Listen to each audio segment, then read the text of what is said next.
So what are you doing? Nothing. Nothing? Why not? I'm trying to get on this Lifestyle Radio website. Sounds like a cool website. Yeah, it's alright. Oh, wait, I might have it. You might have it. You're listening to Lifestyle Radio. The opinions expressed during this show are those of the individual participants and do not necessarily reflect the opinions of their associated organizations or Lifestyle Radio.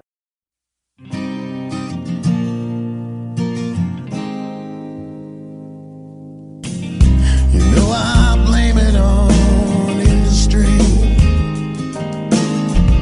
I blame it on my own hypocrisy. It's education and politicians. Hello everyone and welcome to the Pace Radio Show. We are being broadcasted live at Lifestyle Radio. Plus we can also be found live at Spreaker, TuneIn Radio, and at Shoutcast. I'm your host, Al Graham. Tonight my joint host is Northern Ontario Kim Cooper, and our guest tonight is a writer and author and has just won a battle to be able to medicate. But before we learn more, I'm going to have a little talk with Kim. Hi Kim, how are you? I'm doing pretty good tonight, Al. I'm loving all of the news and being so busy trying to keep up with all of the events going on in the last 72 hours or so. It's been quite the whirlwind. It has been, and who would have thought there'd be so much cannabis news in Canada? I know, and not just in our nation, but across this continent with things going on in the U.S. simultaneously with us. I mean, it's just been a phenomenal amount of news. It sure has. Oh, Kim, before we get into the news, okay, I just want to congratulate you on your 1-year anniversary of being with the radio show. Thank you so much, Al. I have thoroughly enjoyed every moment of being on the air with you all and working with you all through this movement and the various venues that we've been to together over this last year, and the tremendous amount of great guests that we've had on the show has been just great. I've learned so much, and I can't thank you enough for giving me this opportunity. Well, you're welcome, and thank you for coming on board. I had an opportunity years ago to do something, and I wanted to do something along the same line for somebody else. And you were the person that I chose because you're very active in the community as far as getting the information and news out. So, well, thank you very much for that, Al, and it's my pleasure to be here. Talking about news, since the last program last Wednesday, the following day, the Thursday, the government announced that they were going to give us some details on the new program. Yeah, and the details they gave. They sure did. Well, it's no longer in the names of in the alphabet names of MMAR and MMPR. The new one is called ACMPR, which is Accessing Cannabis Medical Program Regulations. And so what do you think so far?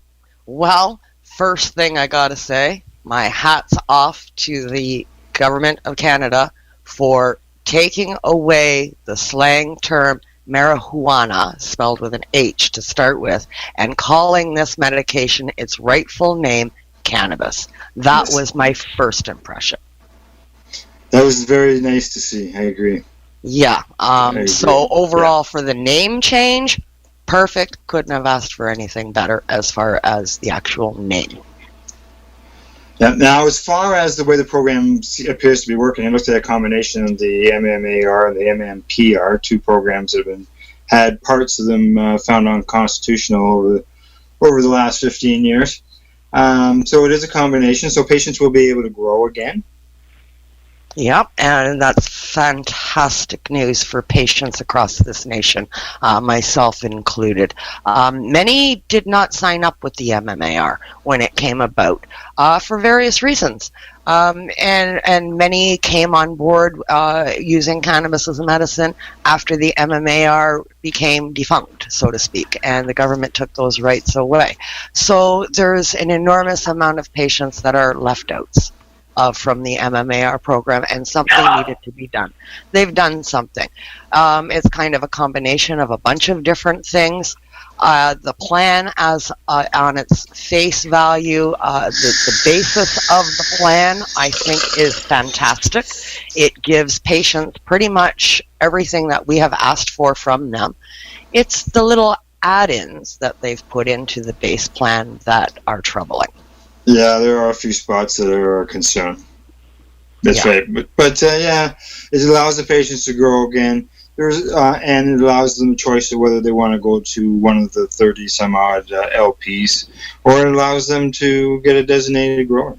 That's right. That's right. Yeah. And we're back to the 5 plants per gram. So if you've got 5 grams per day, you're at 25 plants. Yes. Yeah, in total. That's right. Yeah. So that's which is good, because some people were really worried about a plant count number. That's right. So from MMAR, that plant count has actually gone up, because it used to be 4.6 something. Yeah, that was it'll be the interesting. Formula that they used. Yeah, it'll be interesting to see what happens on the 24th when the finer details come out. Yeah, I know one person, a friend of mine, another advocate that has their MMAR, and going under the new formula, their plant count goes up by 12. Yeah. Plant counts can go up if they stick to that 5 and 2. Yeah. Exactly. So the formulas have increased. So plant count is increased overall, and that's something that people should be aware of as well. So it'll be interesting to see what happens when the finer details come out. And I've heard good comments, I've heard bad comments about it, and we'll never be able to please everybody. But there's for some people there'll still be problems. Maybe they can't get a DG, they can't afford or aren't capable of growing it themselves, and those people still need some assistance, right? Oh, absolutely, absolutely. No plan will ever be perfect for everyone. Hence, we have a different world we have different people on this planet. We all have different needs. No plan will ever be perfect for everyone, because even if everyone in the cannabis community was 100% satisfied, the prohibitionists wouldn't be happy. That's so right. Everybody's not happy, right? Okay. So you can't get away from that. All right. Well, before we switch topics or anything, let's find out what our guest thinks about this new program. And our guest tonight, as I said, is a writer, an author, and as well as a patient. So I'd like to welcome Lisa Mamakind onto the Pace Radio Show. Lisa, you there?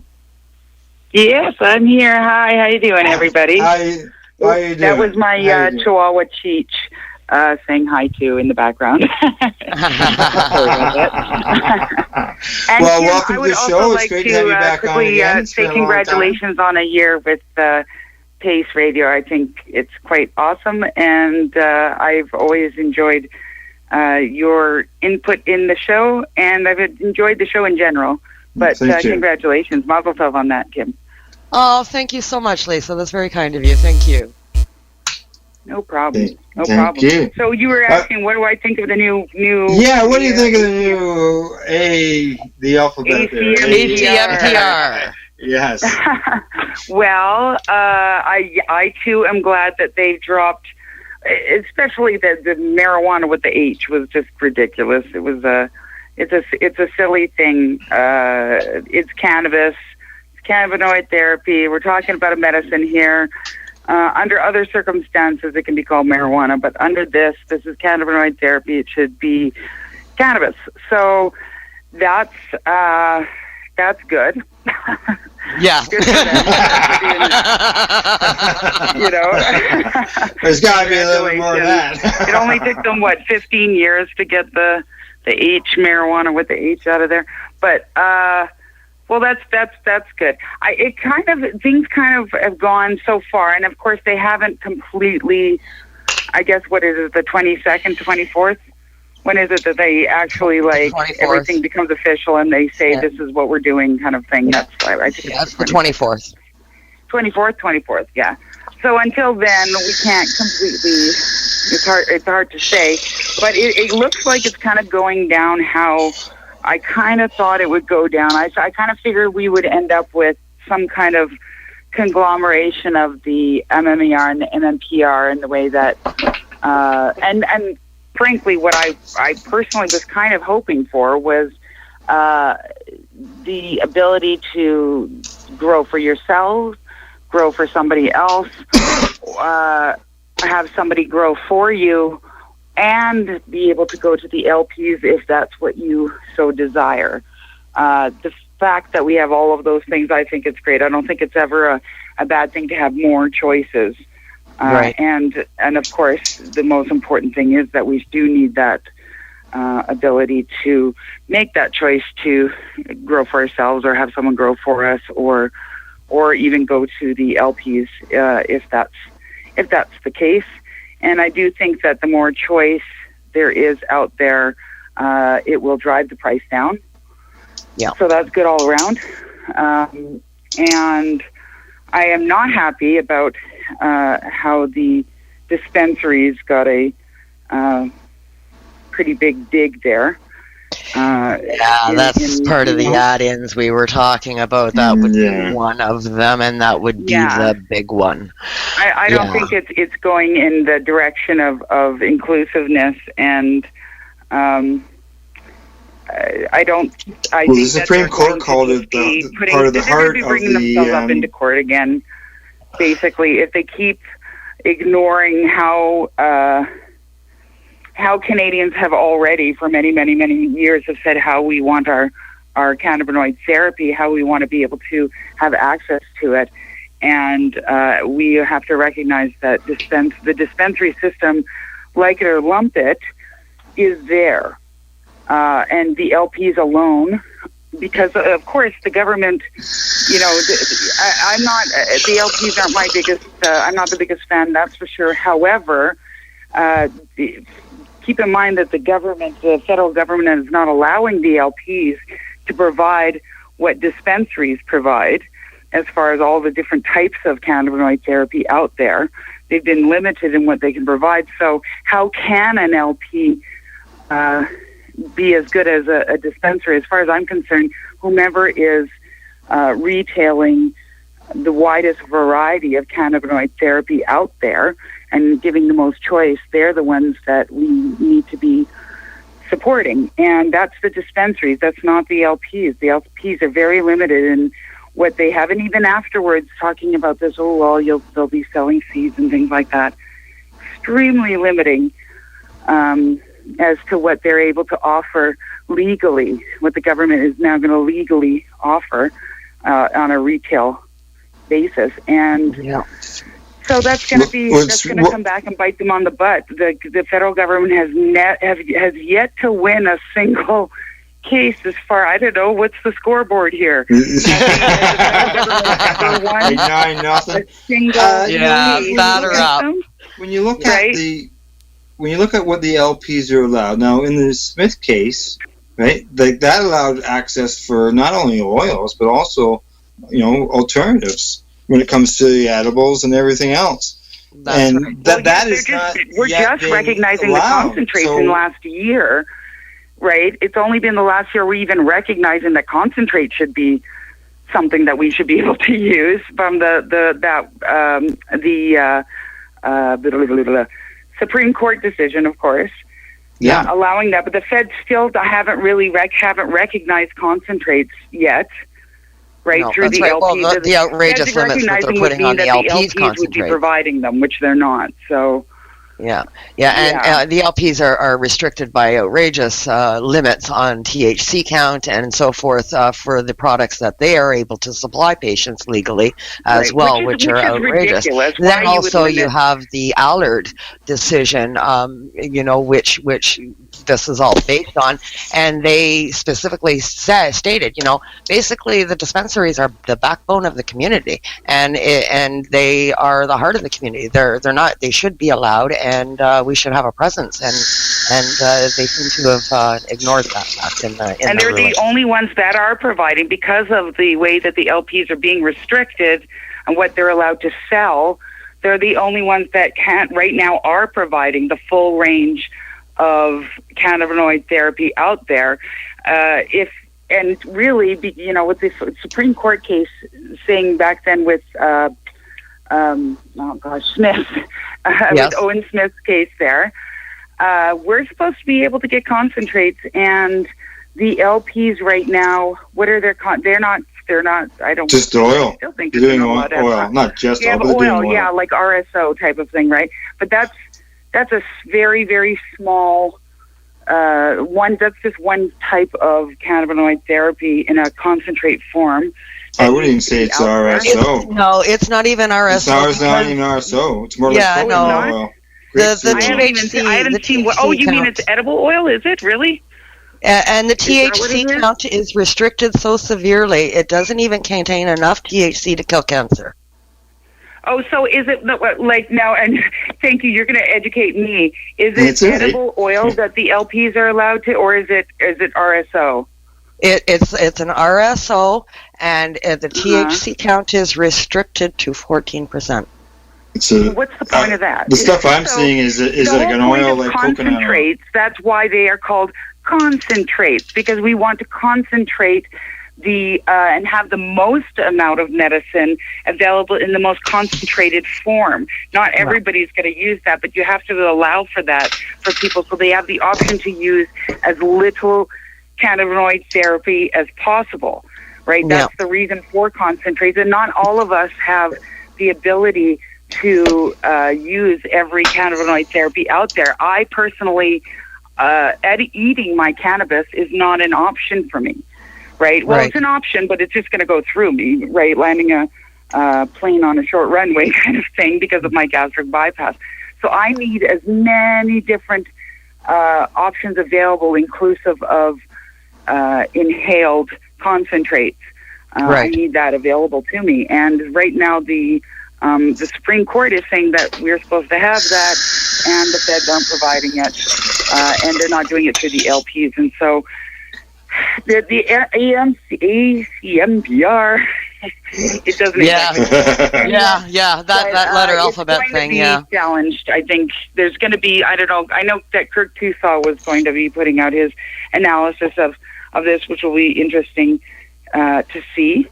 Yes, I'm waiting for that as well. Yeah, him and John have put out a little bit of a evaluation of what they see so far, but they'll be putting out something after the 25th as well.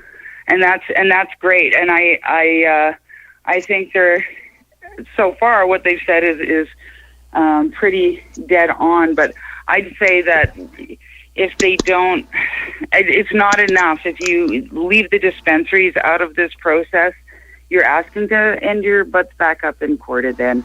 And it's just silly of them not to recognize the dispensaries in there. If you're going to accept that we have to be able to have all these ways to access our cannabinoid therapy, then why not? Why wouldn't you include the dispensaries? It's silly. Yeah, exactly. And just touching on the oil with the LPs that has available. Any cancer patient, the oils that they supply isn't going to help. The only thing that I can say that is good about the LP oil is that I've heard excellent results using it, the CBD oils for epilepsy and Dravet syndrome and that sort of thing.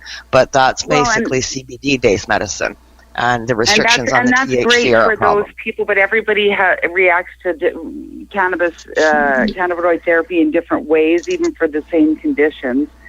And that's right. Again, if it was somebody, if it were my child, I would want them to be taking as little medicine as possible.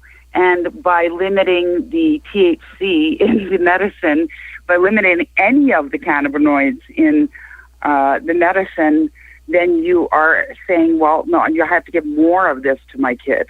That's right. I'm just going to have to give them more and more of it. I'm going to have to give it to them more often, not to mention, of course, for yourself. But for anybody, the idea of limiting the cannabinoids in something, all you're doing is making it so we have to take more of this medicine, and which is the opposite of what we want to be able to do.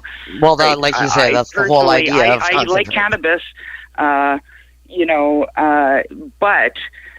I think I can't afford that much medicine either, and this isn't covered by anyone, at least not in my case, and so I really need to be able to use as little as possible. I'm part of the old MMAR system, so I don't have to go through the LPs, but for anybody, why would you limit? It just doesn't make sense. Why would you limit any of that sort of thing? It will give those who lost out on the MMAR deadlines, or those who have moved, or looking to move, if they're willing to change programs, that will allow those things to happen from what we're seeing so far. So, yeah. Okay, well, it's time for a commercial. It's break time. Already. That's right. I'm already. It's going to be that kind of show. Okay, tonight's bumper music is by L. Scarlett, and you'll be hearing a song called Mary Jane. Then Kim and I will continue our talk with Lisa. This is the Pace Radio Show at LifestyleRadio.ca. Lisa, this is Pace Radio. I move by heartbeat tones, and I'm so far out, and I know, no, bo, Mary Jane, I feel silly when you pass me away. Canada, the time to act is now. These days, your customers are seeking variety. Increase your earning potential by expanding your inventory with CC Nexus, Canada's largest cannabis seed wholesaler. CC Nexus stocks over 60 reputable breeders, including Canuck seeds, with a wealth of autoflower, regular, feminized, and CBD strains. All first-time customers will receive a free pack of Canuck seeds, plus a mug, t-shirt, and additional promotional materials. Add strains and increase your profit with CC Nexus, your Canadian-owned and operated wholesaler of cannabis seeds. Discreet, worldwide stealth shipping from Canada, supporting you locally. Call today, 1-844-843-7995, 1-844-843-7995, or visit us at ccnexus.global. The following is a public service announcement from the Canadian Therapeutic Cannabis Partners Society. The Canadian Therapeutic Cannabis Partners Society is a non-profit organization dedicated to ensuring improved access to therapeutic cannabis and cannabis byproducts in Canada. With a federal government that has committed to legalizing cannabis, we feel it is our duty to ensure that the medicinal use of cannabis doesn't get lost in the process and that there are clear distinctions made between the medicinal and recreational use of cannabis. It is our mission to ensure that government regulation doesn't get in the way of a sick, disabled, or terminally ill person's right to use or produce this amazing natural health product. If you would like to get involved, you can contact us on the internet. www.canadiantherapeuticCannabisPartners.com, on Facebook, CTCP Society, or search Canadian Therapeutic Cannabis Partners.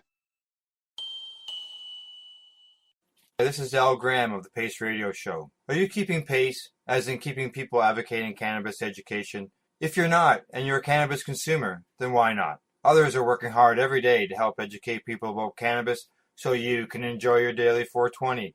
Get involved and speak out. Be loud and proud so that you can keep pace. Tune into the Pace Radio Show every Wednesday at 8 p.m. Eastern Standard Time to hear about people advocating cannabis education here on LifestyleRadio.ca. Growing your own vegetables, flowers, or even medicinal plants can be a challenge without the right equipment and proper know-how. At BMA Hydroponics, not only are they your urban horticultural experts and suppliers, but their staff holds the customer's needs paramount to making a sale. Family-owned with decades of experience and knowledge, they offer free advice in person, by phone, or email. BMA Hydroponics wants to ensure you have the advice you need, which is why you'll find tips and tricks on different ways to grow, like wick, ebb and flow, drip, or aeroponics system, as well as other helpful links at bmahydroponics.com. If you can't find what you're looking for, just let them know, and they'll do everything they can to get what you're looking for. At BMA Hydroponics, each staff member also possesses a federal exemptee MMAR license, making their strong suit empathy, experience, and dedication to their customers. Because when you know how to grow, you'll have results that make you proud. BMA Hydroponics in Belleville, Ontario. Visit bmahydroponics.com. BMA offers cannabinoid testing, so if you want to prove you've got good medicine, head to BMA Hydroponics and prove it. Oh, I'm not like you, but maybe I change up. I say what you do today, but I wanna go. There's this place I know that we can rock. Maybe roll a little, take my hand. It's not that far here, my friends. Hello and welcome back. We are the Pace Radio Show, and we are live at LifestyleRadio.ca. And if you missed one of the live shows, you can always catch our podcasts at YouTube, Mixcloud. And for our U.S. listeners, you can catch us at iHeartRadio. If you're having a problem keeping up with the important Canadian cannabis news, then I'd like to suggest that you download Grassroots Advocate. That's a free cannabis magazine that's put out by PACE. Not only does it have Canadian cannabis news, but it also has educational articles and recipes. Plus, it has a cannabis directory that lists signing clinics and compassion centers across Canada. All of our news and articles and our directory are all linked right back to the original sources. And you can find this by going to paceonline.ca and click on the Grassroots button and download your free copy today. And if you want, get on the subscribers list. I'd also like to mention that this Friday on the 420 radio show, Al and the crew will have the people behind the Magic Butter Machine. And you can catch that Friday at 7 p.m. Here at Lifestyle Radio as well. And I know about the Magic Butter Machine, and I've used her, and I've had some quite good success for it. So it'd be nice to listen to the makers of that. Tonight on the Pace Radio Show, we are joined by Lisa Mamakind and my joint host, Northern Ontario, Kim Cooper. Kim, Lisa. Hey. Well, the first half there, that first segment, we talked about what was going on there with the recent announcement, and I'm sure that Lisa has some news as well to discuss with us what's happening on her end of things. And Kim, I'm sure you're looking to get that out of her. I sure am. That was one of the main reasons I wanted to have Lisa on the show tonight. This ACMPR is a fortunate happenstance to be able to discuss. Those feds, they always end up coming in at the wrong time, don't they? Lisa, you've had some recent press of your own, quite extensive, out in your area. You were approached by the local transit authority and charged and given a ticket for medicating at a local bus stop. This happened on more than one occasion. You chose to fight this and go up against the transit authority, and I would love to hear this entire story, and I'm sure all of our viewers would as well. Well, and thank you for showing interest in it. I really appreciate it. Sometimes here in Calgary, I say it's arguably one of the most prohibitionist major cities in Canada. It is where Harper still has his writing, and I don't think anybody would argue with that in a lot of terms. We have a long way to go here. But I've had a license for an MMAR license since 2009, and I've never really had too many problems with medicating in public or in within facilities, generally speaking, because the MMAR does allow for people to use their medication in any public space, whether that's indoor or out, as long as you're not breaking any local bylaws. And by public, they mean government-owned, just to clarify, as opposed to like a privately owned place.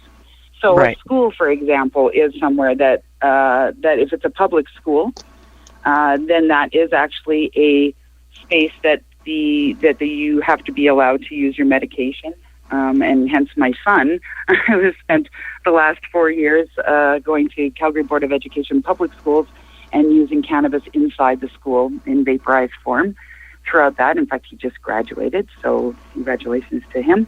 Yes, that's coming up in the next segment. That's a whole other segment. But Mom, I got to point it out there.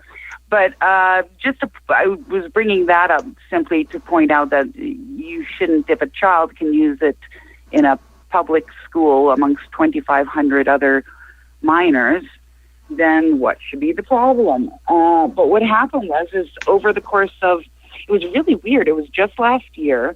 And over the course of 1 week, I received 4 tickets with 3 different charges. And they weren't transit authorities, actually. The first 2 were from police officers, Calgary City police officers. And then the next 2 over 2 more incidences were with transit peace officers, as they call them. Yeah. And it was 3 different charges, but with 4 different tickets. So the charges were, well, what it was is I was sitting on all these occasions. I believe they all took place on LRT platforms. That's our, our subway, the above ground SkyTrain or whatever. And I was inside of the shelters. And the reason for that was because each time it was very windy or it was raining or there's some kind of inclement weather. Now, and that's what the shelter is for. And that's what the shelter is for. Now, it does say no smoking. However, most people don't realize this, but all of, Alberta has what's called the Tobacco Reduction Act, and all of Calgary's smoking bylaws, specifically smoking bylaws, are based on them, basically. When Calgary came up with their smoking bylaws, they said, well, there's already the Alberta Tobacco Reduction Act, so we're not going to reinvent the wheel. We're just going to say those all apply. Now, the Tobacco Reduction Act is just that. It only applies to tobacco. And that's the reason why in Calgary we do have shisha lounges that exist. We should have some tokers lounges, but unfortunately we're not quite there yet. But we do have shisha lounges. Why? Because they are smoking herbal blends that have no tobacco in it, and so therefore they're not breaking any bylaws. And so me smoking cannabis, whether it's legal or not, doesn't break any bylaws in Calgary at all, anywhere. Right. And so there's that, and I always had no problem with that. And I kind of always thought the police all understood that, too. It was rather odd that I got all these tickets all at once. It was well over $1,500 worth of tickets, too, I might add.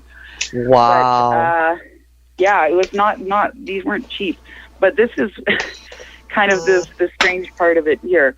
So these are the tickets that I got was smoking on transit property, of course. And then they had carrying a lit cigarette or pipe on transit property, which I don't understand why that's a separate bylaw, personally. Why would you have 2 of them? It doesn't make sense. But okay, that's that one. I wasn't carrying it. I was using I have a bong that somebody has knitted a bong cozy for me, and so I carry it around my neck or sort of sling it like a purse. And that's my portable cannabinoid therapy device. Right, and a bong doesn't stay lit. You do it and it's done. Well, I do it, it's done. I've only recently, remember also, we've only been allowed legally to use concentrates in public for the last year. And so I've mostly used flower, and I don't have, my vaporizer is a Volcano. So it's not one of those little e-pen things, and I need to go through quite a lot of it. I have a very high tolerance, partially at least because I was a pop magazine editor for a long time and things like that. So it kind of builds your tolerance up. And so I need to use my medicine. I need to access it quite often. I don't use a little pipe because if law enforcement are going by, that could be anything. Somebody sitting on the side of the road, hitting a tiny little pipe, that could be anything. Whereas who smokes anything illegal out of a bong, really, with a macrame bong cozy? It just not going to happen. Yeah. Sorry? Yeah, so those 2 charges. Now, what were the other 2? Oh, yeah, sorry. This is the last one. Yeah, sorry, I got all distracted there. The last one, though, this was really funny. And this was 2 tickets for this. Interference with the comfort of a reasonable person. You're not reasonable either, I guess. Actually, no, let me take that back. Sorry. The way it was actually worded, that's the actual wording of the bylaw, I guess. But the way it was worded on the 2 tickets I received was, I'm not even joking, molesting the comfort of reasonable persons. Oh, that's Lord, they had to use the word molesting. Tickets for molesting people. Oh, my God. Which is really? But, what does that even, molesting the comfort of reasonable persons, what does that even mean? What is this? Well, that invites all kinds of reflection from people when they hear that word. Molesting, I know what I think of when I think about it, molesting in terms of the law, and it's not sitting by yourself in a bus shelter smoking That's a bong. right. And then who's reasonable person? Were you going? Why were are you they attacking the reasonable? seat, Why or- aren't I reasonable? Why am I molesting other people? And the other thing too, there wasn't anyone around me either. The police officer actually said, and this was the first one time I got this was from the Calgary City police officer, not a transit cop. He said, well, I'm the reasonable person that the cop was the reasonable person that I was molesting with the scent of my cannabis. Oh, so if he had not stopped, then he would have prevented the molestation. Well, exactly. I guess, but why is it reasonable? And here's another question that's really important here, is that why is it considered a nuisance just because you don't like the smell of something? How does that trump my right to take my cannabinoid therapy, to treat myself as my doctors prescribed that I do, and to not be in suffering from the conditions that I have? Why is your desire not to smell something that you may or may not like? Why is the trump that? And in fact, there was a court case, I believe it was in Colorado. I could be wrong. I'm pretty sure it was in Colorado, Washington, one of the two. And it was actually about that, about smoking in public, and whether or not the smell of burnt cannabis was more offensive. Basically, the person got a ticket for smoking in public, and they said, oh, it's a nuisance. It really stinks. Right. Now, I know you guys and I probably have our friends, when we smell cannabis, we're like, that's awesome. Yeah. And the fact is, I will honestly say most people do say they like the smell of it. Most people don't say anything actually, but when they do, very, very, very, I can count on one hand over the years that I've had people say directly anything negative to me. Usually people who don't like what you're doing, they're too afraid to go directly to you, and those are the people that call the cops and call the manager and call whoever to come, deal with whatever it is. But anyways, the point is that in this case, it was decided that the judge decided that the smell of cannabis, while not everybody enjoys it and it's quite pungent, a lot of people do. So first of all, you can't say that most people don't. He couldn't say that. And also, you couldn't say, the judge ruled that it was not more offensive than, say, the smell of a garbage can on the street during the summer that you might come across. Right? So in other words, it's not more offensive than something it would be reasonable to come across in your day-to-day living. If it's not more offensive than a can of garbage in the summer in the middle of the city, then it can't be a nuisance that is chargeable, that type of thing. So that was that case there. And with all of these charges, of course, I could, they're just traffic tickets essentially, but I said, I'm not going to pay them. Of course, I'm guilty of them, but I'm not going to pay $1,500. These are ridiculous. No, you gotta stand up for what you you're gotta stand up, exactly. Yeah. Yeah. So now, what did you do with all of these tickets? What was your recourse? Well, so what I did was, and I'm not a well-to-do woman, so I kind of have to do things without a lawyer, but it really wasn't necessary, and this is what I want to get out to people who hopefully don't back down from similar fights. So this is really a traffic court. And so all I did was I went into the courthouse, which, by the way, in Calgary, the Calgary courthouse, you can vaporize cannabis, no problem. Inside there. I have been doing it for years. Just don't do it in a bus shelter. No problem. Yeah. Right, just don't do it at the bus stop. That's important to remember, because at the end of the story, I'll tell you what happened with the city lawyers and all that. But anyways, what I did was I went there and I spoke to, first I went to the Law Information Center they have. It's called Link.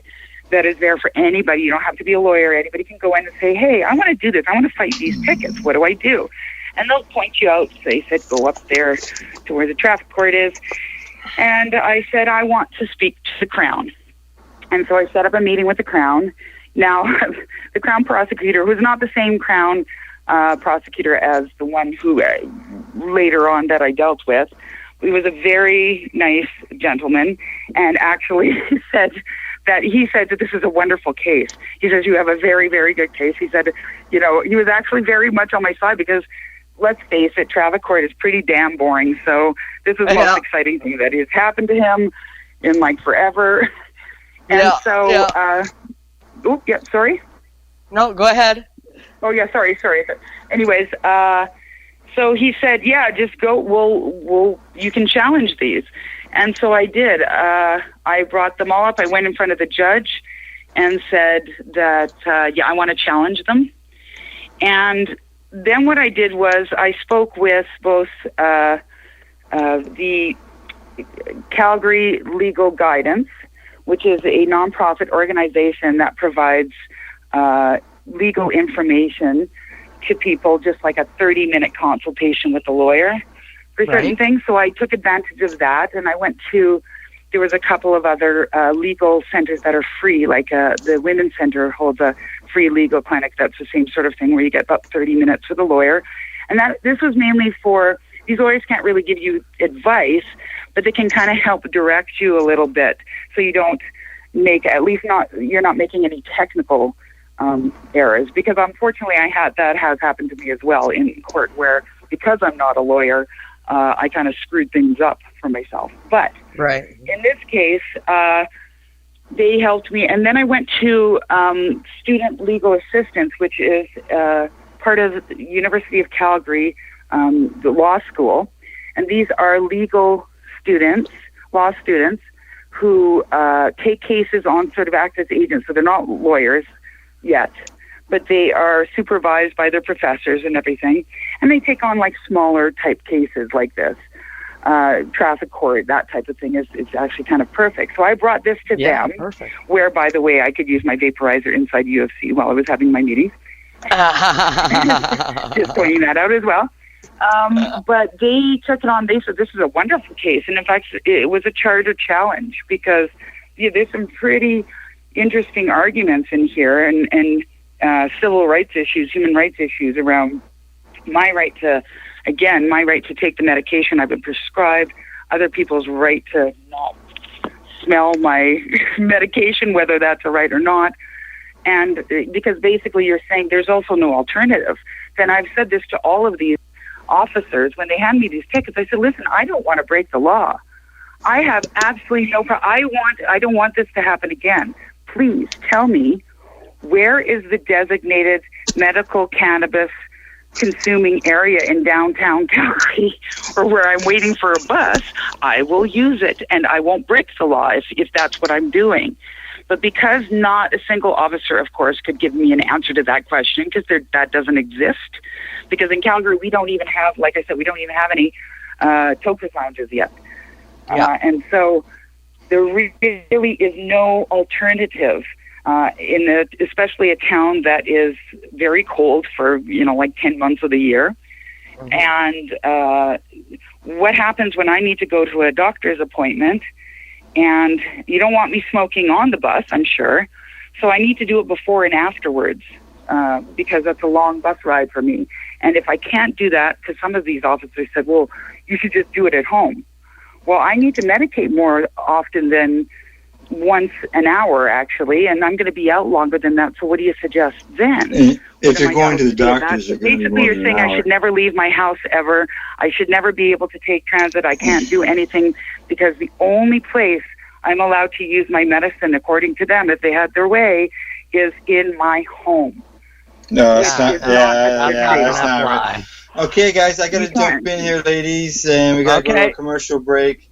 And just let everybody know that we're going to hear some more from Ill Scarlet. And when we return, Kim and I will continue this conversation with Lisa Mamakind. You're listening to the Pace Radio Show here at LifestyleRadio.ca. You're listening to the Pace Radio Show. Hang up and try again.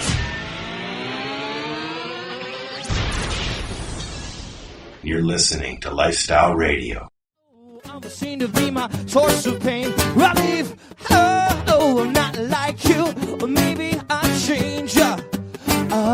Oh yeah, crime is on my mind, and tonight, well, I just might change the world.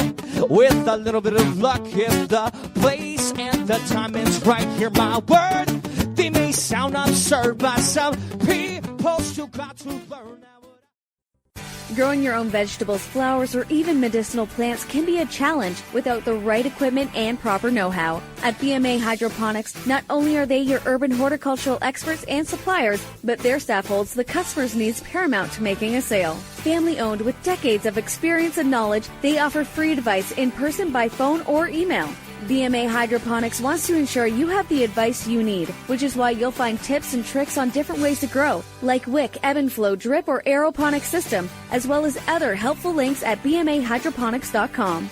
If you can't find what you're looking for, just let them know, and they'll do everything they can to get what you're looking for. At BMA Hydroponics, each staff member also possesses a federal exemptee MMAR license, making their strong suit empathy, experience, and dedication to their customers. Because when you know how to grow, you'll have results that make you proud. BMA Hydroponics in Belleville, Ontario. Visit bmahydroponics.com.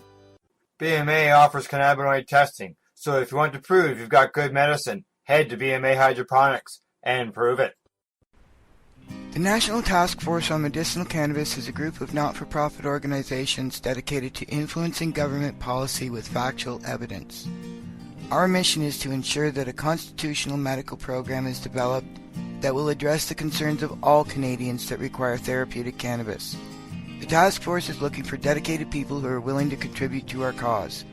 We have formed this task force to foster a unified approach and focus on lobbying the federal government and Health Canada. We represent the combined expertise of thousands of patients with more than a decade of experience. As a task force participant, you, your business, or your group will have an opportunity to show that you care and offer your unique skills to promote the cause. If you would like to get involved, go to medcanataskforce.org. That's medcanataskforce.org and use the Contact Us link to get started. Help us help you. Tune into the Pace Radio Show and catch Kim Cooper, Debbie Stoltz-Giffen, or Alison Merlin, along with myself, Al Graham, as we talk to Canadian and international cannabis advocates who are working hard to help patients and to end cannabis prohibition. Catch us live every Wednesday at 8 p.m. Eastern Standard Time here at LifestyleRadio.ca. Canada, the time to act is now. These days, your customers are seeking variety. Increase your earning potential by expanding your inventory with CC Nexus, Canada's largest cannabis seed wholesaler. CC Nexus stocks over 60 reputable breeders, including Canuck seeds, with a wealth of autoflower, regular, feminized, and CBD strains. All first-time customers will receive a free pack of Canuck seeds, plus a mug, t-shirt, and additional promotional materials. Add strains and increase your profit with CC Nexus, your Canadian-owned and operated wholesaler of cannabis seeds. Discreet, worldwide stealth shipping from Canada, supporting you locally. Call today, 1-844-843-7995, 1-844-843-7995, or visit us at ccnexus.global.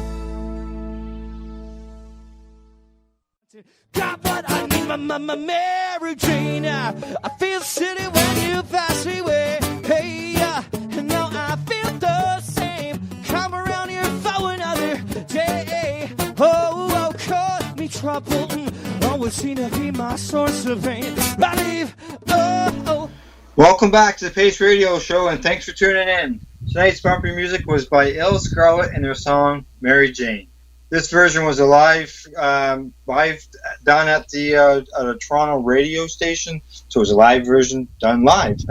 If you enjoyed the song, then I suggest that you check them out online.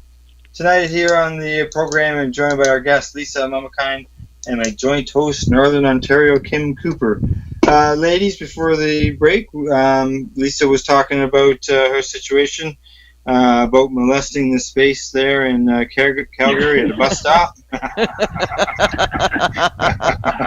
Lord.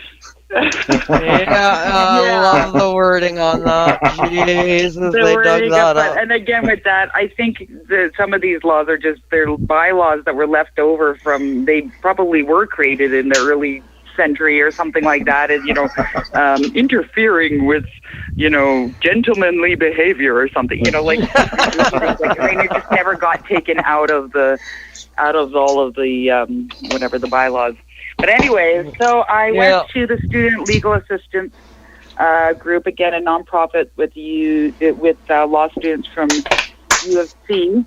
And I can't underline this enough. I'm sure other law schools throughout the country have similar programs, and really, everybody, you should check into these programs because these students, they know their stuff, and they're working with professors, and they really devote a lot of time. And I got my letter after all this was said and done, and the lawyer spent approximately 14.3 hours. They're not lawyers, sorry, they're law students. 14.3 hours on my case, and if I had done that with a junior lawyer, just like the brand new lawyer just out of law school, that would have cost me approximately $2,145 at $150 an hour. Wow. So I just that's more than your fines. Pardon me? That's more than your fines. Yeah. It does, but I just want to say, that's really, it's good to know that these organizations are out there, because that's a big barrier for a lot of people. They say, well, I don't have any money, I don't have a lawyer, so I can't fight these things.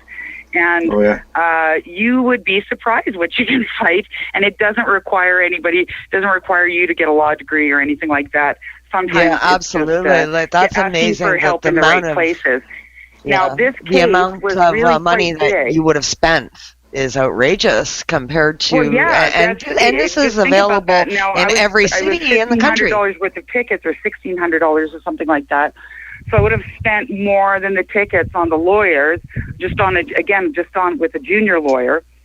But the fact is that it was a good opportunity for everyone to learn something, and to the case is interesting, and it had to be done. And so that's the way. Also, if you have a case especially a case where there's civil rights issues, these are exactly the type of cases that law students want to learn on.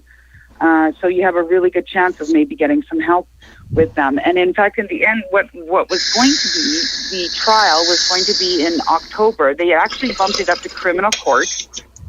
They bumped it to criminal court. Yeah, they bumped it up to criminal court. The Crown did, in fact. So? Because it was such a big, because it's ended up being a charter challenge that we were going to do. And we've had expert witnesses that were going to be coming in October, including some very, very well-known experts who are willing to testify about the reason why somebody would need cannabinoid therapy, the different methods in using it, so on and so forth. And also my doctor was going to be in that trial, and it was going to be quite a big thing. So it was going to be quite extensive and costly for this court. Well, and this is also kind of the point as well, though. If I had just accepted it and paid the tickets, this would just happen again at some point. And because I'm a Calgarian, it's my taxpayers' dollars that are paying the courts to fight the city to fight me, right? And I don't want to have this go on and on and on. So it's the idea is that if you spend a little bit more now and time on it now, then you don't have to deal with it again. So it's done, right? However, it's the city really that was pushing for this. All of this, they're the ones that would fight it and everything. As I said, was using it as a teaching tool for law students, so it wasn't costing me anything, right? This was costing the taxpayer, as all of these ridiculous prohibitionist cases. That's really in the end who end up, who pays for this stuff. But what happened is that in the end, what happened was that the city's lawyers, so this is the lawyer, the Crown, the lawyer for, it's both the city of, technically the city of Calgary, but it was for Calgary Transit, because Calgary Transit is owned by the city of Calgary. Anyways, they dropped, first they pulled the molestation charges, which was kind of nice. I was kind of like, really? I wanted to fight those. I wanted to go into court, and because those are just ridiculous. And then, my cheeks and Sean are getting excited about something. Anyways, and then they ended up writing a letter to the Student Law Society saying that they are dropping the case altogether. And so what I did was go to court, and yes, in front of the judge, they officially dropped them. But I wanted to have it in writing of why. And the reason why they said they were dropping it, just offhand to the lawyers, who then passed this on to me, the student lawyers, I should say, the law students, that the laws were vaguely worded, very vaguely worded, and just didn't make sense. And I'm like, no, duh. But what I wanted was something in writing, of course. Right. So afterwards at the courthouse, the Ola Malik, who is the lawyer for the city, who is actually quite a well-known lawyer, and he does quite a bit of like civil rights type cases and cases with that have to do with accessibility for people with disabilities, that type of thing. Good, yeah. I said to him, I want this in writing and everything. He said, okay, yeah, I can totally do this. And I had my vaporizer there, my Volcano, and he says, what is this? I said, because I said to him, listen, the smoking, I just did this with no lawyer and got it, and made the point that the smoking bylaws do not apply to cannabis at all. Now we just came up last year, I believe it was, Calgary came up with these goofy vaping bylaws. I can't remember the exact wording of it, but they used the term, it's both vaporizing and electronic smoking devices in the same bylaw, which that alone means that it would get kicked out. Like it's no good, this bylaw, because of course in Calgary, if it's smoking, it's not if it's vaporizing, it's not smoking. If it's smoking, it's part of the Tobacco Reduction Act, and therefore cannabis does not apply. It only applies to tobacco. So I said, You guys better fix this vaping bylaw, because I am vaping right now inside this courthouse right in front of you, even though legally I'm not supposed to be able to. And when you came up with it, the Calgary Public Board of Education, I said, what does this mean? My child is going to get ticketed for going to school and using his medication inside the school? And the Calgary Board of Education said, we don't care what the city says. That's ridiculous. And so I told that to the Crown. I said, you do realize that if this goes to court the same way the vaping bylaws, I said, I'm kind of hoping I'll get a ticket for vaping, because I'd like to challenge these the same way.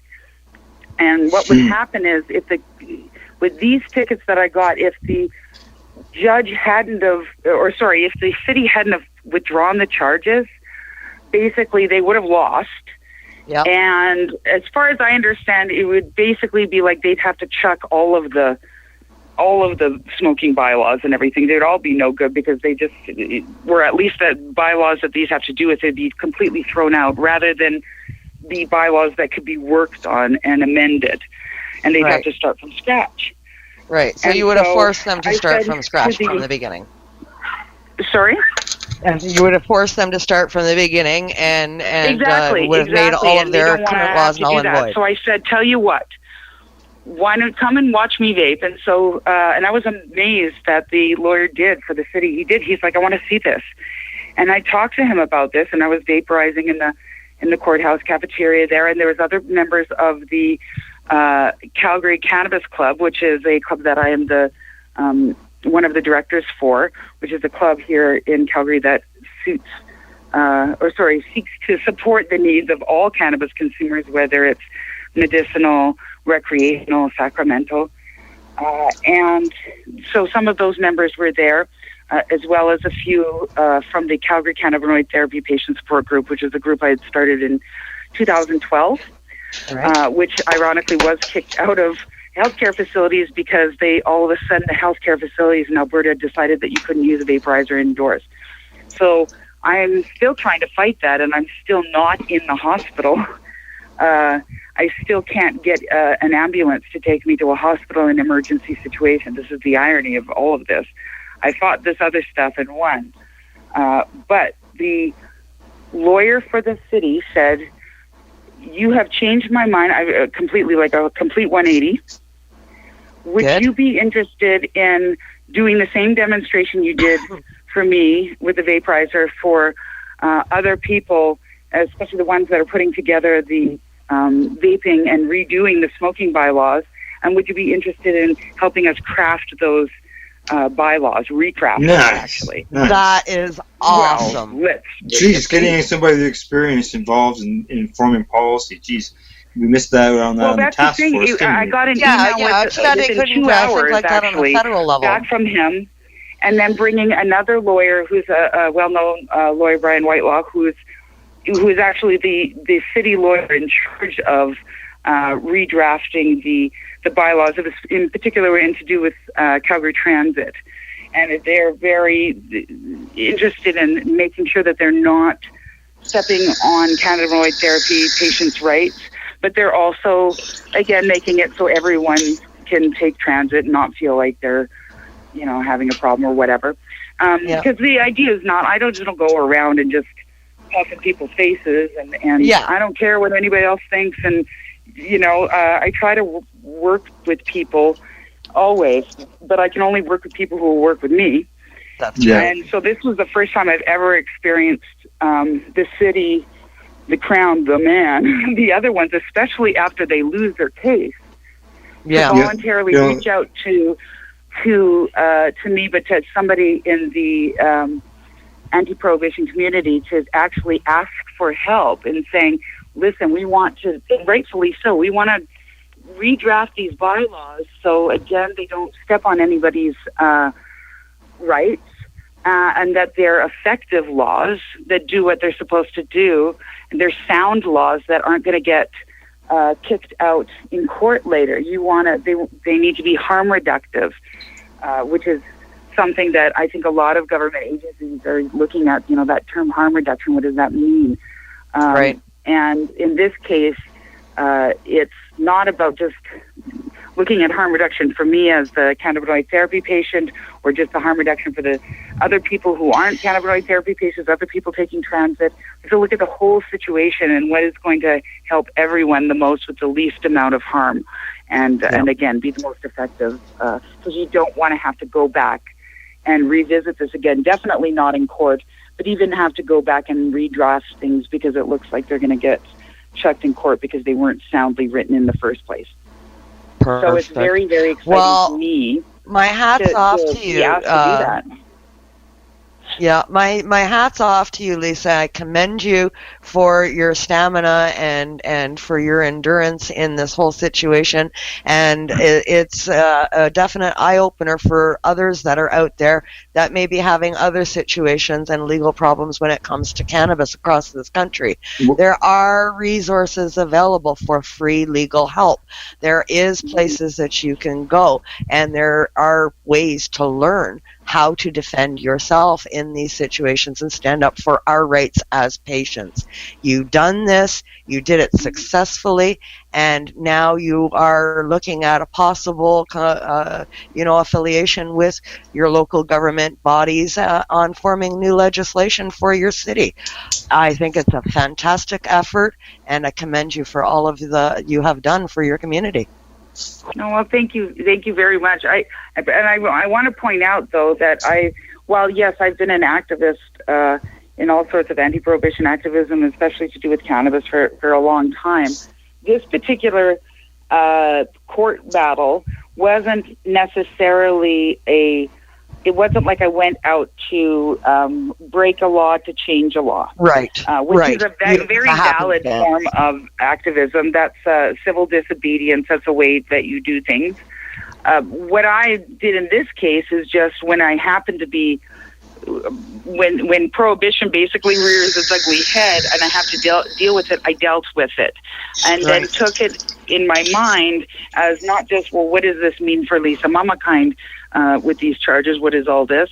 But what does this mean for everybody? And how can I, if I'm going to have to fight this stupid fight, something ridiculous like that, and not just ridiculous, actually, I'm not a well woman, and I have health issues that this very much put a stress on those things and very much made it harder for me and made me sicker in some ways. But the alternative, what is the alternative? The alternative is to not fight at all and just continue to be trampled on, and then it doesn't make it not only doesn't make it good for anybody else, it doesn't make it good for me. So no, that's right. The only thing I think I did different was that I try to take any opportunity, again, if I have to fight, how can I make this the most effective thing possible with the resources I have? And that's my point, is also that you always have resources. This whole well, I don't have any lawyers, or I got to raise $1 bazillion for lawyers and do this. That's not necessary. It's not always necessary. And now the other thing, though, I do want to say, all due respect to lawyers, because we do need them, and there's a reason why these people get law degrees and are licensed to do what they do, because it is a difficult thing to the legal system, the justice system is not really, it's supposed to be designed for everyone to get it, but it's not really designed for everyone to be able to navigate that easily on their own. And so do recognize that there are some things that if you need a lawyer, try to get one, but try to use those resources. Maybe you can go to legal aid, there's all sorts of different resources where it may not be hiring, plunking down a retainer and hiring a lawyer. Maybe the way you need to deal with the lawyer is the way that I did, in ways that go to a whole bunch of different legal clinics and ask just the legal opinions of these various lawyers for my, whopping 30 minutes or whatever it is.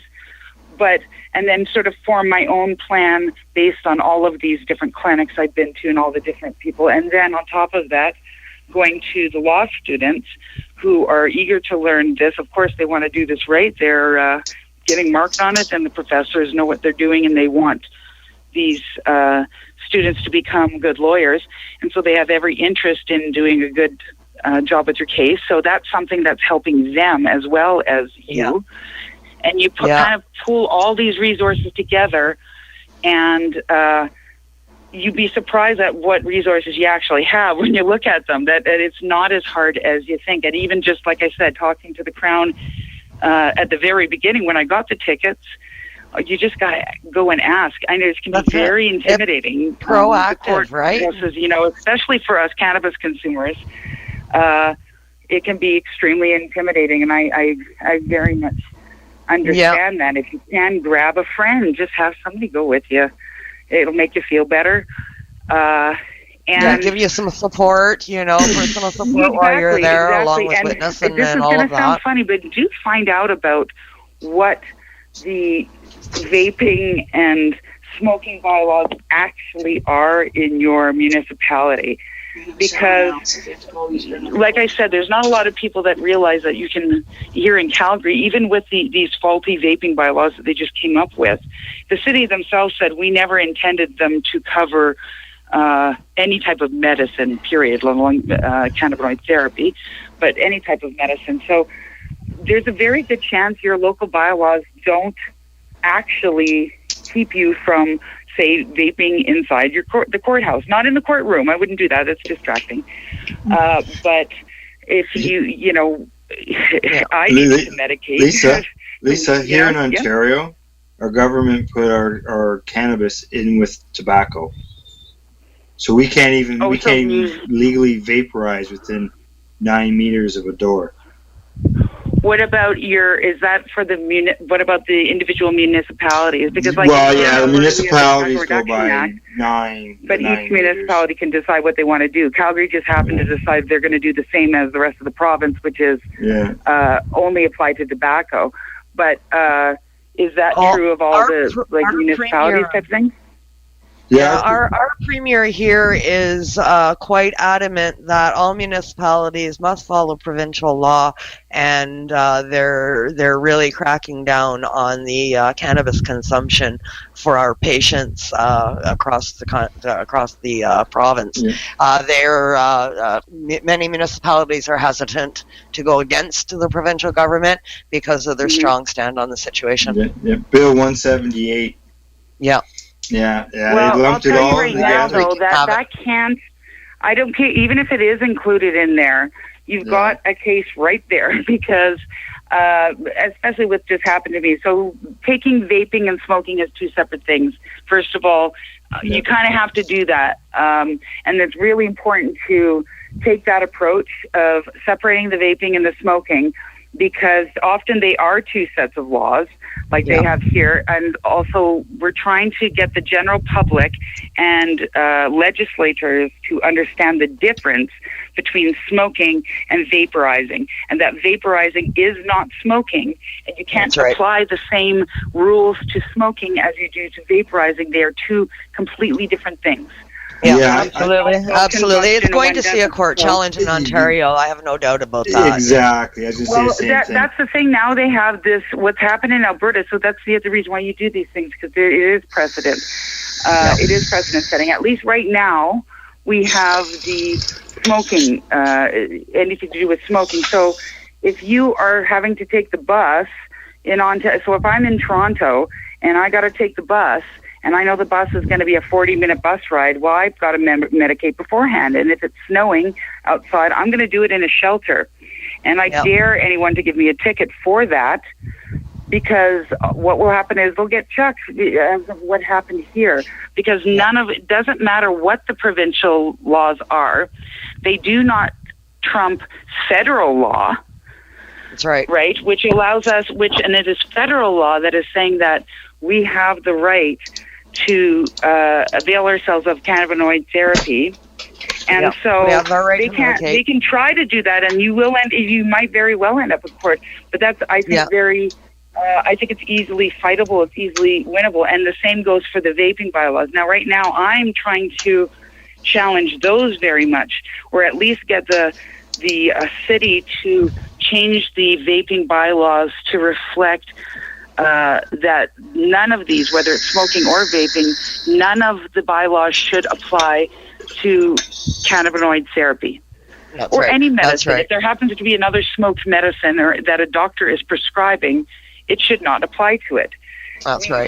And I like to, in Ontario, they're using the analogy for, because of the smell, as we were discussing earlier in our conversation, and the smell issue and that kind of thing.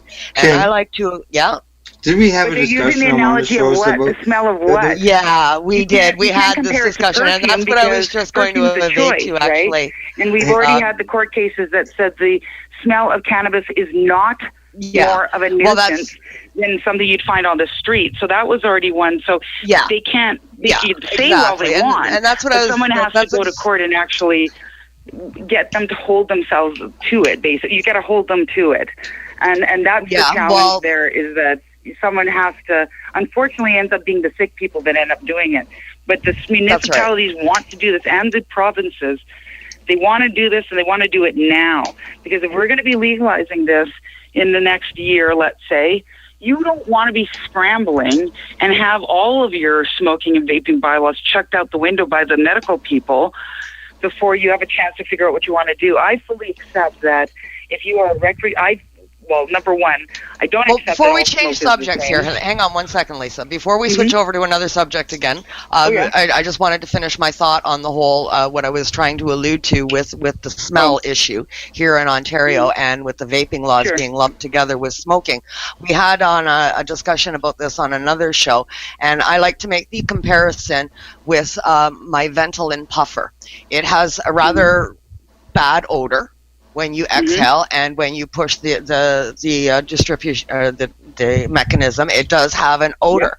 And I've had people say, "Oh God, that stinks," after I've used it, and just, making a comment, it stinks. And so why would the smoking of marijuana be any different than using my Ventolin puffer. The way that the wording of the law is in Ontario for the vaping laws, that makes my Ventolin puffer illegal.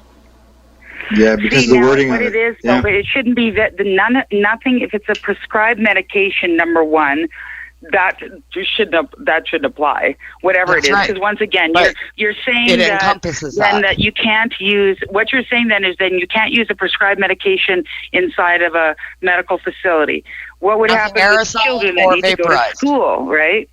And so that's what's happened now here with the vaping laws, is that they're challenging that very thing. The thing about smell, though, specifically about smell, that people need to start bringing up with everyone else is, that's very confusing to the layperson, and we forget these things as pot people, is that the average person doesn't understand the difference between when you smell something and what can actually is psychoactively effective.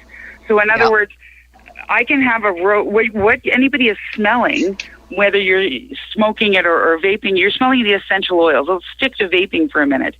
So you're smelling these very volatile oils that if I put the same thing with a rose, if I put a rose on the other end of the room, you can probably smell it. Why? These oils are very volatile and they come across the room, and that's great. And we know them as terpenes. And so that's what people are smelling. Now, if you could get high off of just smelling cannabis, that would save us a lot of money, wouldn't it? That's right. That's right. There is no contact high from smell. You know, but that's the thing. People have to understand that the scent is not. When it comes to vaping, smoking is differently because the smoke does carry the cannabis in it. But then vaporizing, just because you're smelling it doesn't mean you're getting any of the active ingredients whatsoever. And not only that, how would you even control?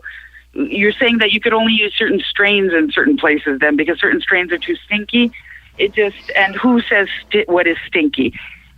Yeah, so, and again, I come back to like aerosol medications, like a Ventolin puffer. Upon an exhale, there is an odor. Does that mean you're intaking my Ventolin? Of course not. Yes, and I'm sorry, but in a hospital, there are a bazillion things that are way stinkier than even burnt cannabis, including and every single one of those things, I guarantee, are also more harmful to you if they actually do get into you, whatever it is, whether it is like if enough of Ventolin were to somehow manage to get into you, yes, that I suppose I could affect you, but it's not going to. They don't stop that. Why would they? Because it can't. That's not science. Science says that it can't happen like that.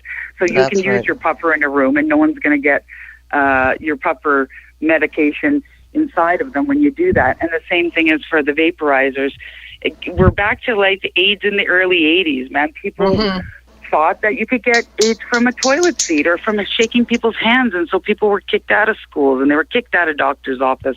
Because that's right. It's fear, and it's due to uneducation. Information.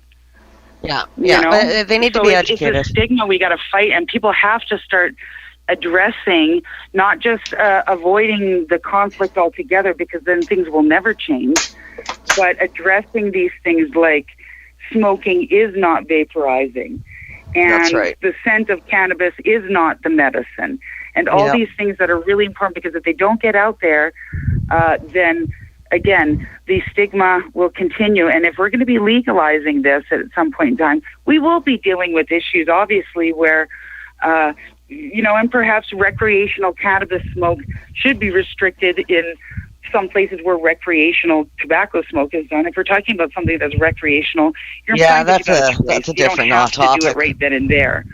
Yeah, that's a whole different issue when you're talking about rec over medical. You know, I mean, medical, it should have its own set of rules outside of recreational, for sure. Absolutely, and that's what they were saying. The city was saying, well, how do we put this in the law? It's so complicated, and how we do. I said, it's not complicated.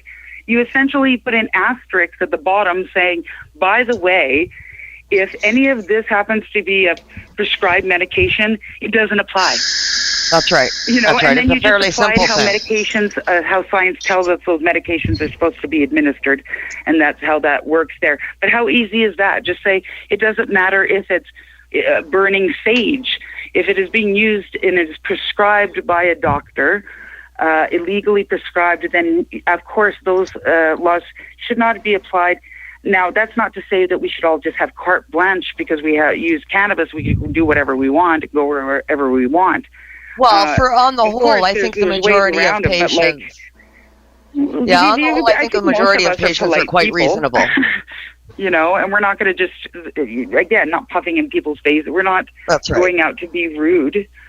So I think most people just want to live a normal life. That was the problem here in Ontario. Back in November, the government announced that cannabis would be used by patients publicly. And within 24 hours, because of the public outrage, people believed that patients would be smoking in McDonald's and beside their kids at the town pool and so on and so forth. That within 24 hours, the provincial government put it all on hold. So. Yeah, just because of public outcry, reefer madness fear.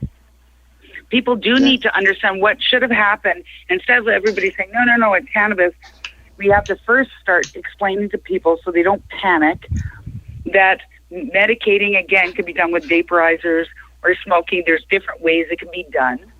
Yeah. And again, we're talking about recreational versus medical and what happens. Right now, the only legal cannabis is medical. But I will say if the government doesn't, all the government agencies at every level of government, if they don't work on these issues now, when you have a very limited amount of legal cannabis consumers in Canada, if they can't figure it out now amongst us, how the heck are they going to figure this out when everybody's legal?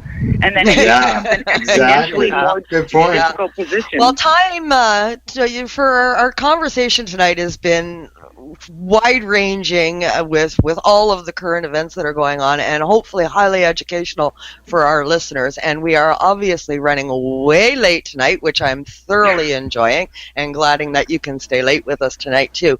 But I'm also at the same time, I am biting at the bit here for the entire show to get something out.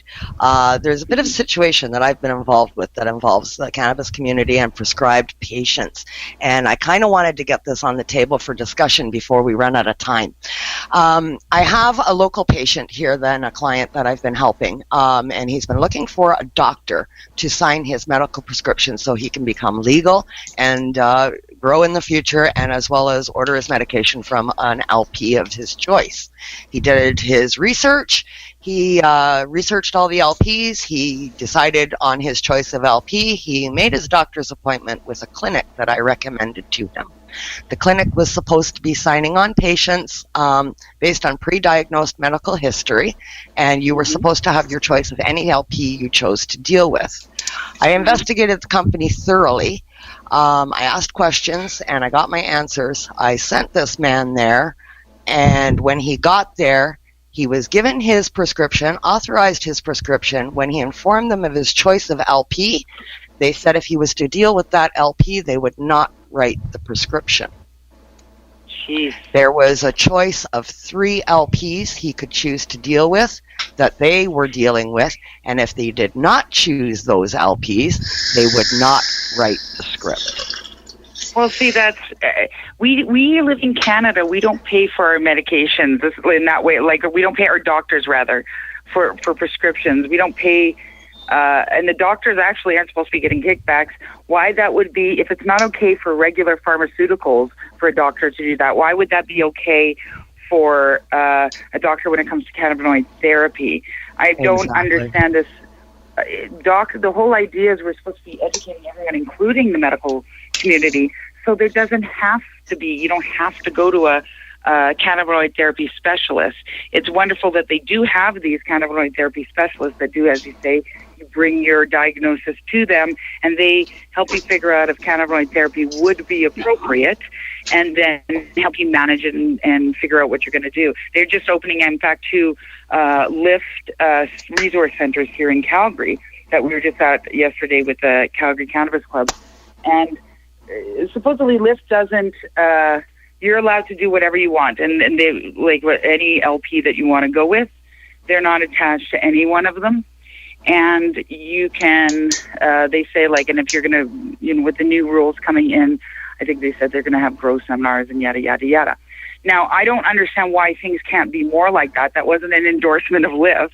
That was just basically explaining, as I understand, what they do. And then you pay them a fee to help you manage your cannabinoid therapy throughout the year with a nurse.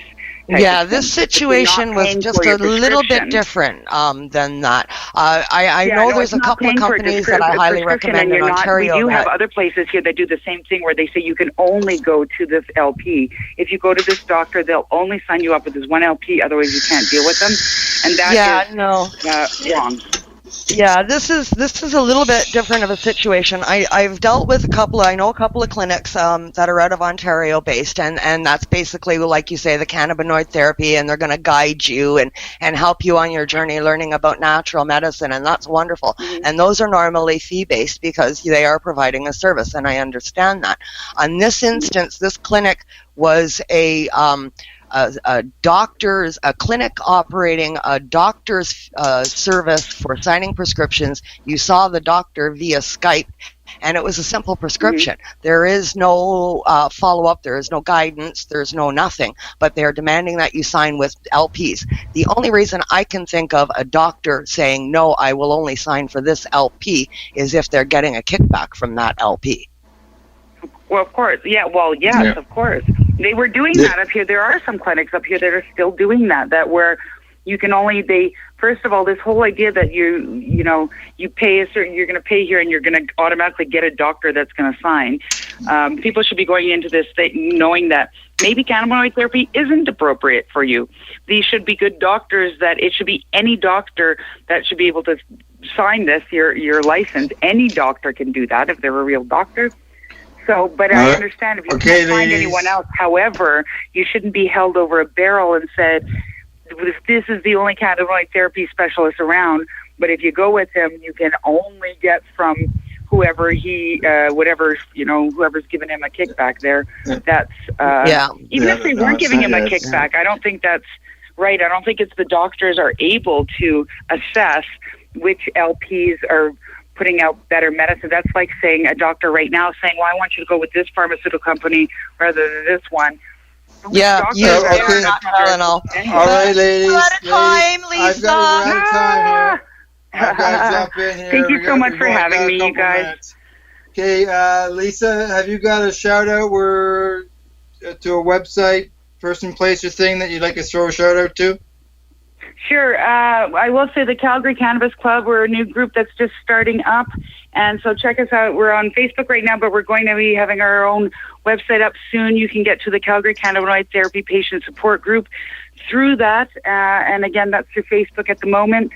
And a shout out to everybody across the country right now who is doing everything in their power to make things better for all of us, and all the more power in court for you. I'm sending everybody good legal vibes.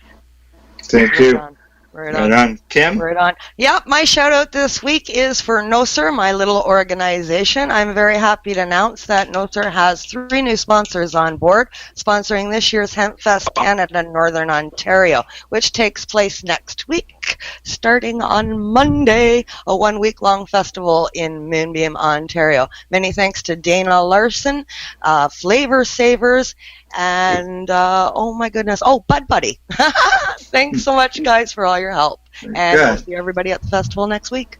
Alrighty. Hey, just to let everybody know that next week I'll be on with Debbie Stoltz-Giffen, who has asked the members of the Patients National Task Force to be her guest. So, and it will be also the same days they release the finer details of the ACMPR, because it's the 24th. And you can also find PACE on Facebook, Twitter, at PACE Radio, and we can be found on the web at pace-online.ca.